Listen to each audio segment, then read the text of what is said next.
There's other owners out there. There's other property management companies out there, and they're not only looking at your house, they're not only applying to your house. So if you get somebody who moves faster, gets them an approval faster, they're going to move on to somebody else. If you're looking at a prospective property here in the Indianapolis area, shoot us a message, and I would love to run a rental analysis and provide you some direct feedback on the area that you're looking in. If you're looking for a connection in the sales side or the mortgage side, we have all the connections. I would love to put you in contact with one or two of those. We have all the resources that you might need in your real estate investment journey.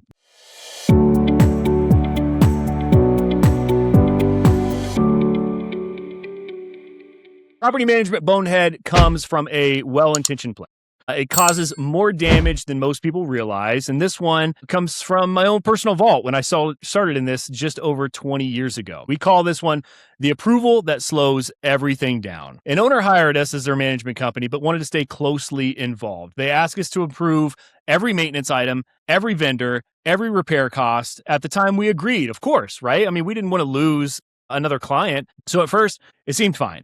Then reality inevitably set in. Maintenance requests start to begin to stack up, waiting for approvals. Tenants inevitably get frustrated. Small issues turn into big ones. And now you start to factor in concessions. That's such a lost consideration in most of these scenarios. I remember one repair waited 3 days for an owner response, and then it became a much larger expense. Now the owner's stressed, the tenant's upset, and the management company is stuck right in the middle. Here's the difference experience makes. A seasoned property management company is going to set clear approval thresholds. This is huge. At Red Door, owners are going to know what decisions are automatic, what decisions are going to require approval, what decisions require discussion. That structure allows the property to operate smoothly without removing the owner's complete control. The bonehead here isn't wanting involvement. It's failing to define the boundaries from day one. That's super important. Micromanagement doesn't protect an investment. The proper process does. I talk about processes all the time.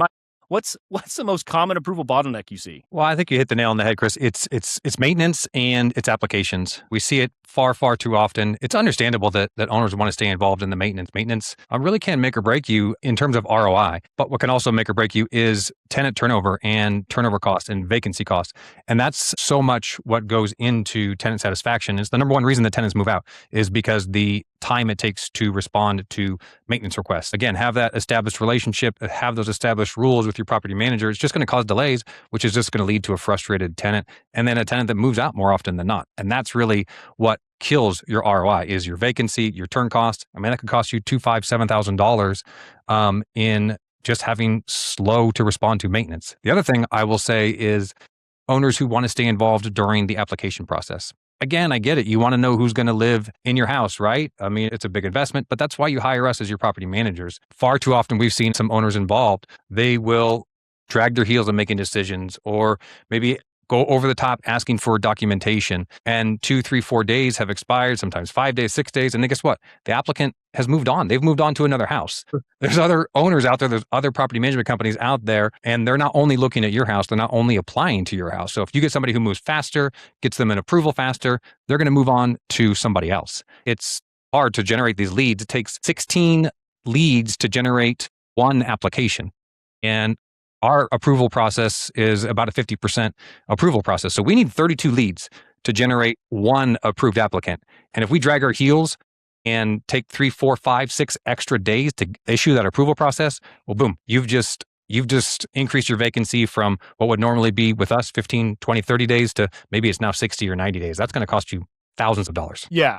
And the bonehead here is kind of on both sides, not just the property management company, because that's where this was really designed from. It was just about the bonehead of the property management company not setting the right expectations from day one, but also on the owner. And this is going to relate right back to the question of the week, not asking the right questions to define those responsibilities or being able to generate an articulated answer out of the property management company of why it's important to have that maintenance threshold and how it's going to affect my bottom line, my cash flow.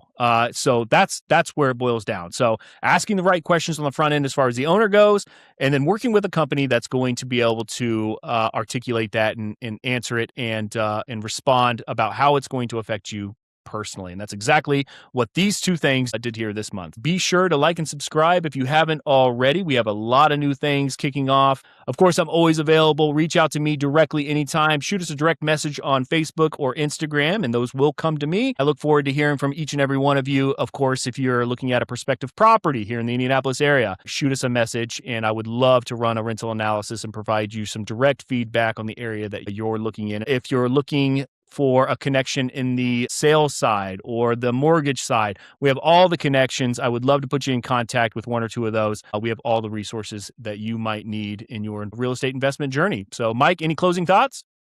It's going to be a good year, a good balanced market, so investors can scoop up some new opportunities. And yeah, this is going to be a great year. All right, guys, we'll see you in the next one.